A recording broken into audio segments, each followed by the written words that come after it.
Hey guys, welcome to Freedom Fab Rides. We are starting a new build. So, just a quick introduction. This is a 2011 GSX-R 750 that I got at an auto insurance auction. So I used IAAI.com. I was signed up for a public account. In Oregon, you don't need a dealer's license to get salvage title vehicles, so this bike does have a salvage title, and as you can see, it is pretty rough. When looking at the vehicle at auction, we kind of do a preview, and when we went and looked, everything checked out okay for what it was. So we looked, it had a pretty straight frame, so there aren't any dings, damages, the frame isn't bent, no cracks in the welds, anything like that. The subframe back here had some damage, but that's just bolt-on, that's easy to get a replacement. So the forks are pretty straight, the fork tree is pretty straight, the fork mount, so that's the big stuff that you have to be concerned about. The motor looks like it's in good condition. It wasn't in running order at the time, so we still have to find out if it runs, but so far it's looking pretty promising. It shouldn't be too hard to rebuild, so we're just gonna kind of start tearing it apart and find out what we need. Alright, so we're gonna go through and go ahead and do kind of an overview of the bike and see what's damaged and what's straight and what we can salvage and what we're going to need to replace. So first off, we're going to start up front here. The front fender looks alright, but we're going to end up getting a whole new fairing kit online, so that's going to get replaced anyway, so we're not going to worry about that. The front wheel is straight. When we spin it, there's no rubbing, no catching. The brake calipers or rotors are straight, so we're not going to have to worry about these. We're going to end up taking these off and powder coating the wheels anyways, so I can inspect them further at that time. Front tire is good, no deep gouges, no marks, anything like that.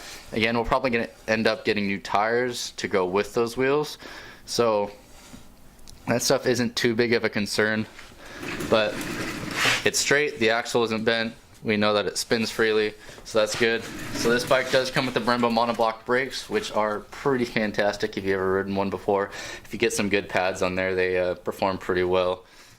Alright, so moving up from the wheel, these forks aren't too bad, but the left fork over here got some pretty good road rash on it when it must have flipped over. So we're going to head and order new forks. Even though these ones are probably still usable, they're still functioning, but that just bothers me. So even when we have a nose assembly and new triple clamp on here, that's still going to be visible. So we're going to go ahead and get new in those. We need a new triple clamp, of course, because this is pretty broken up here around the ignition. So we're going to order new triple clamp, and the clip-ons, of course, are broken as well. The controls over here are broken, so we're going to have to find a new control module and a switch. To find something like that, it's pretty banged up all around here. So I probably am going to end up doing aftermarket clip-ons as well for some more adjustability when riding. So we're also missing our steering stabilizer that goes from this mount over here, so we're going to have to find one of those to install. The right hand handlebars, the clip-on is broken as well, but all the controls are not damaged whatsoever, which is kind of surprising. So we got lucky there. We're not going to have to order this assembly at all, so we can go ahead and when we get a new clip-on, slip all this stuff off and get the new clip-ons and slide this stuff back on and not have any issues. Moving back a little bit, another positive thing is that our entire nose assembly harness, our wiring harness, is not damaged at all, which is a huge plus. We're not going to have to go through trace any wiring. So this goes to our main headlight, this goes to our dash, these go to our high beams, and then side markers.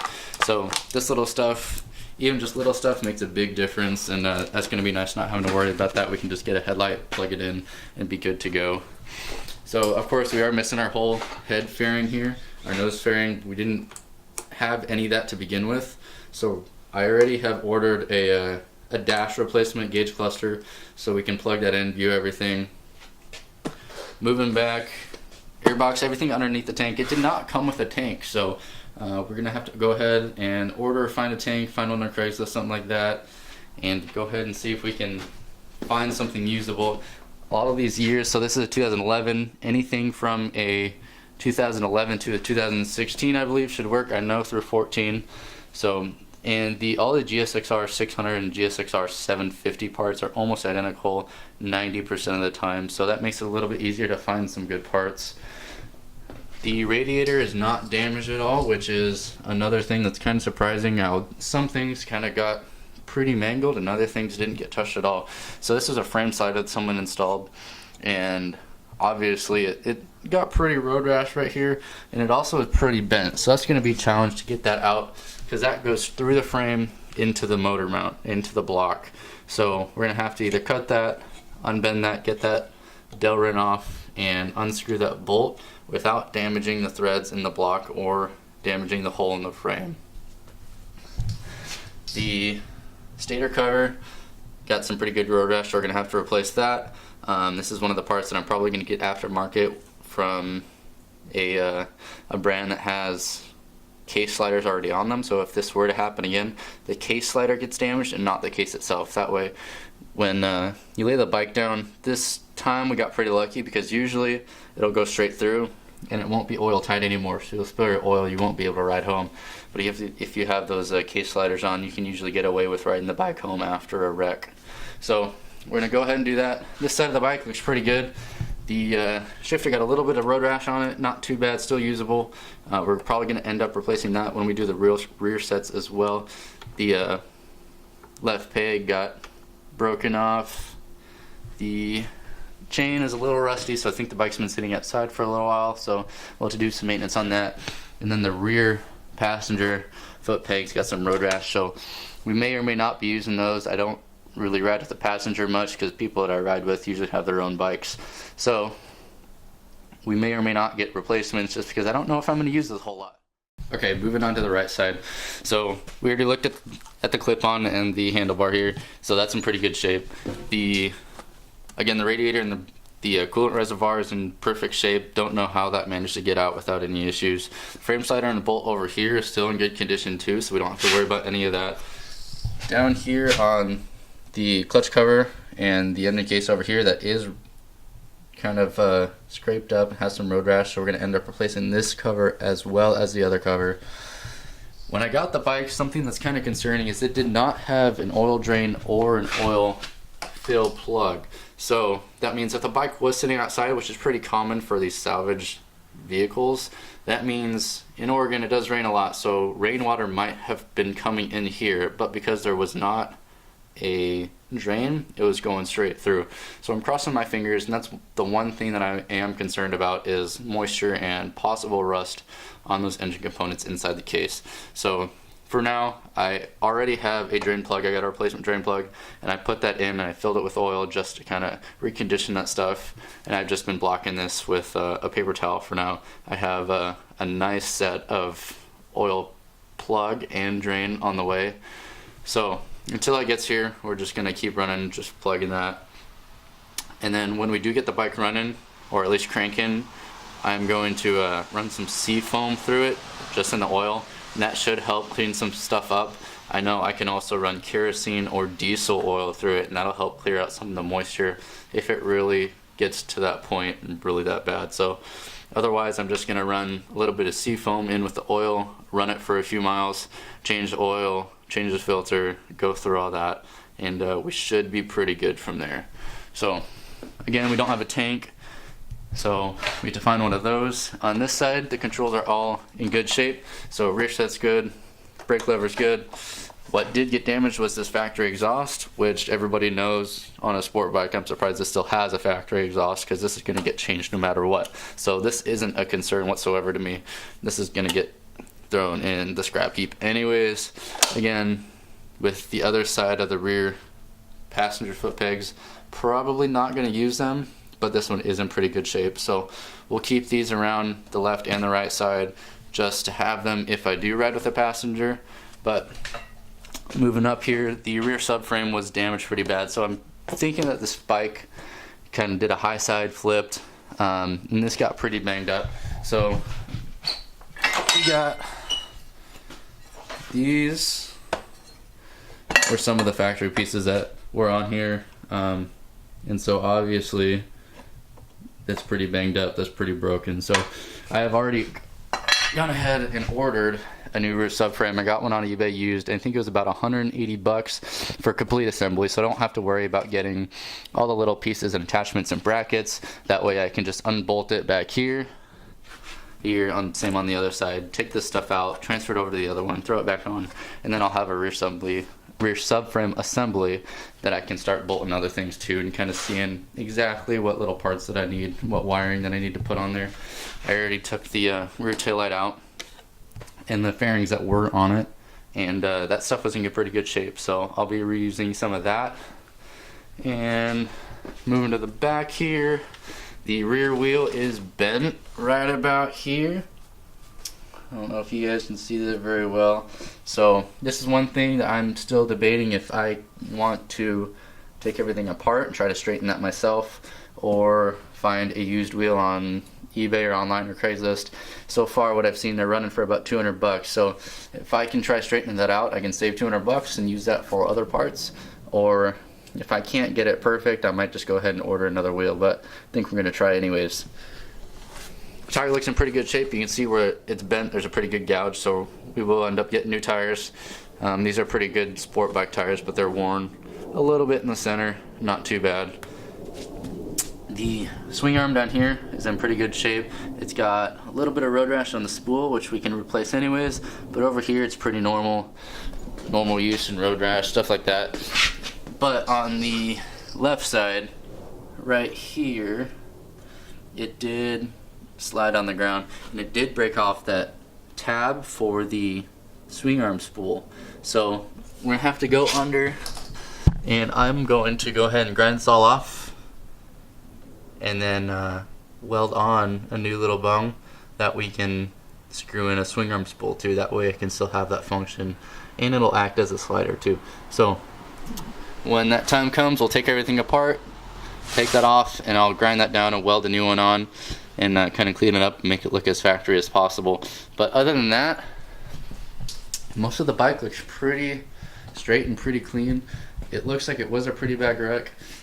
This is the bag of parts that came with the bike next to the auction. So it's just a trash bag that's full of the factory fairings, and everything is damaged pretty bad. It's just garbage. So like this is the factory headlight that came on here. All the tabs and mounts are broken, so that's not salvageable. I've already taken the salvageable parts out, and there wasn't much. So over here I started lining up some parts. So there's kind of one of the turn signals, another turn signal. These are some of the intake tubes, and hopefully we can start getting some more stuff. Alright, so we are back in the garage, and after browsing on the computer for a while, I found on Craigslist that there was a gentleman selling one of the parts that we need, so we're going to hop in the truck and go meet up with him and hopefully find the part that we're looking for. So in the wreck, we lost one of our intake tubes, so I did manage to find our right side in our spare bucket of parts here. This is just a garbage bag that we found along with the bike at auction. So this is our right side. This is, the air comes in here, goes to this intake tube, goes into this intake port here, goes to the air filter, into the air box, and down into the throttle bodies. So this intake tube would go there, and then I think these are some of the parts that would go over it. So there's an upper fairing body,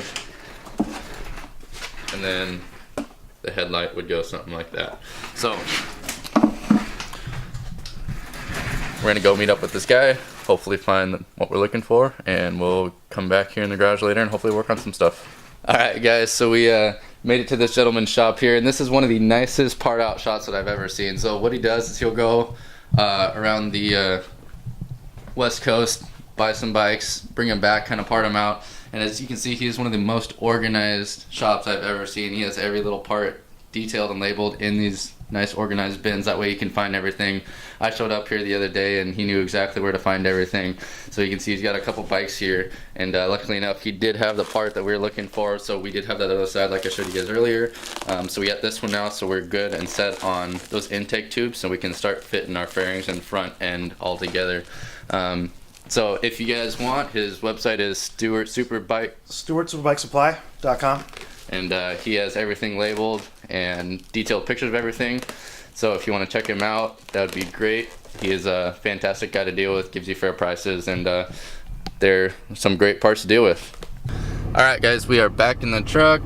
It is the next day now. We didn't get to work on the bike at all yesterday. I came home and had to get ready for work. I work evenings, so this morning I got a notification that's saying that one of my packages, which I think has bike parts, tried to get delivered, and they said nobody was home, but again, I work evenings, so I was home all during the day, so I find that a little odd. So we're gonna go to the post office, pick that up, run a few errands, and then we'll come back to the garage and hopefully start putting some stuff on the bike and maybe see if it starts.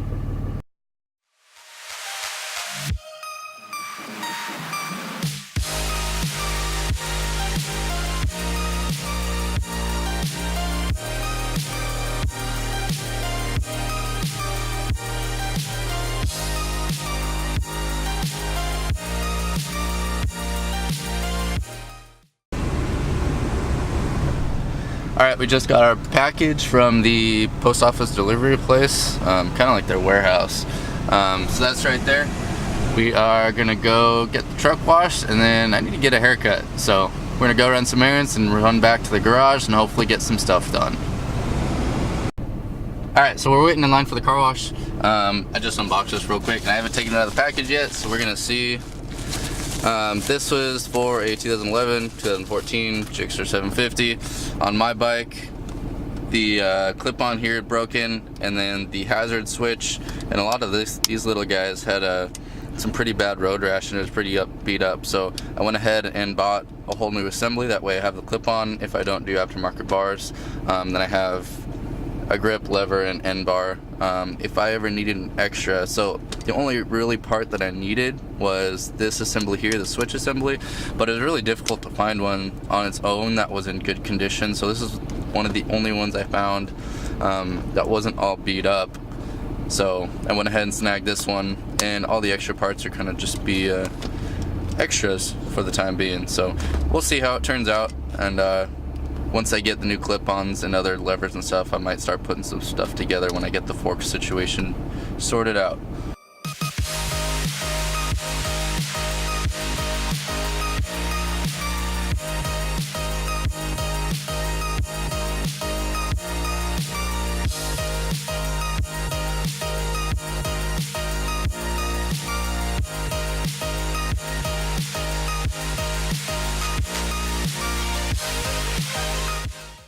Alright, so we're back from the store, and we are running a little bit low on time. I do have to go to work a little bit later, so I'm going to go ahead and just go over what we already have for parts and what we still need.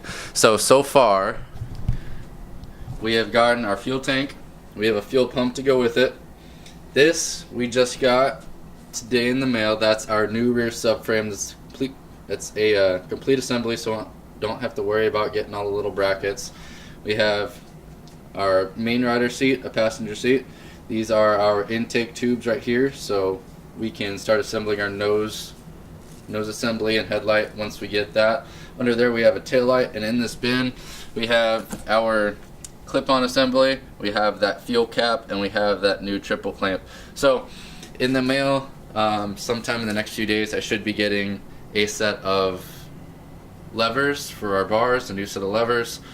We still are waiting on our nice aluminum oil drain and oil cap, as well as our gauge cluster and a new set of forks. So stay tuned in the next few days.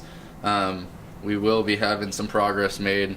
I will get this rear subframe on, get that exhaust off, maybe start working on the wheel. Alright, so that's going to be a wrap for this first episode of this 2011 GSXR 750 build. Stay tuned in the next few weeks. We are going to have a lot of progress when we do get more parts in the mail. So please like and subscribe, and follow us on Instagram at FreedomFabRides. And thank you guys for watching.